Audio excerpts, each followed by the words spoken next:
మనం అనుకోకుండా ఇప్పుడు సినిమా యాక్టర్ అయిపోతే కనుక శివశంకర వరప్రసాద్ అని పెట్టుకోవడం అనేది చాలా కష్టం. అలాగని శివానో శంకరనో ప్రసాదనో ఇట్లా ఆల్రెడీ ఏదో వచ్చిన పేరు లాగానే అనిపిస్తుంది తప్పించి ప్రత్యేకంగా ఏదైనా ఒక పేరు ఉంటే బాగుంటుంది స్క్రీన్ నేమ్ గా అనుకుంటూ ఆలోచన ఉండే సమయంలో ఎప్పుడేదో ఒక రోజు రాత్రి అనుకోకుండా కళ వచ్చింది. ఒక కళ, సాధారణంగా కళలు గుర్తుండవు, నాకు మాత్రం ఈ కళ అలా గుర్తుండిపోయింది. నేనేదో ఒక రాములవారి టెంపుల్లో రాములవారి గుడి గర్భగుడి దగ్గర అలాగా నిద్రపోతున్నట్లుగా సొమ్మసిలు పడుకున్నట్లుగా కళ వచ్చింది. ఆ టైంలోనే ఒక అమ్మాయి ఎవరో ఒక 10 ఏళ్ల అమ్మాయి, చిరంజీవి ఏంటి ఎక్కడ పడుకున్నావు, లేలే వెళ్ళి బయట పని చూసుకోపో, లేలే టైం అయింది అంటే గబుగా మెలకు వచ్చింది. చూస్తే చుట్టూ అట్మాస్ఫియర్ టెంపుల్ ఉంది, నేను ఏంటి అనుకుంటున్నాను.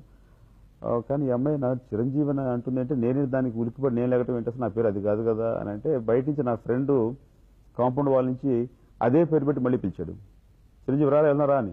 ఇదే వీళ్ళందరూ ఏంటి నా పేరు చిరంజీవి అనే పేరు ఉంటుందని కూడా నాకు తెలియదు, వీళ్ళు ఆ పేరు పెట్టి పిలుస్తారేంటి అని అనుకుంటూ ఉన్నాను. అలా బయటికి వెళ్ళిపోయాను, అంతే కళ అయిపోయింది.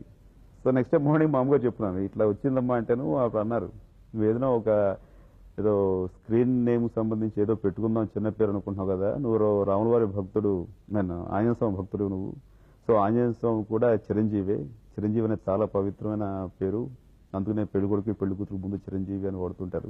సో ఇదే నీ పేరు ఎందుకు కాకూడదు, అది ఆ స్వామి సూచించిందేమో అనుకుంటే ఈ దైవాన్ని వీటిని నమ్మే నేను స్పిరిచువల్ మైండ్ ఉన్నటువంటి నాకు అది ఆ భగవంతుని యొక్క సజెషన్ గా అనుకుని ఆ చిరంజీవి అనే పేరే ఈ రోజు సార్థకం చేసుకున్నాను. సార్థకం కాదు, ఆ పేరు పెట్టుకున్నాను.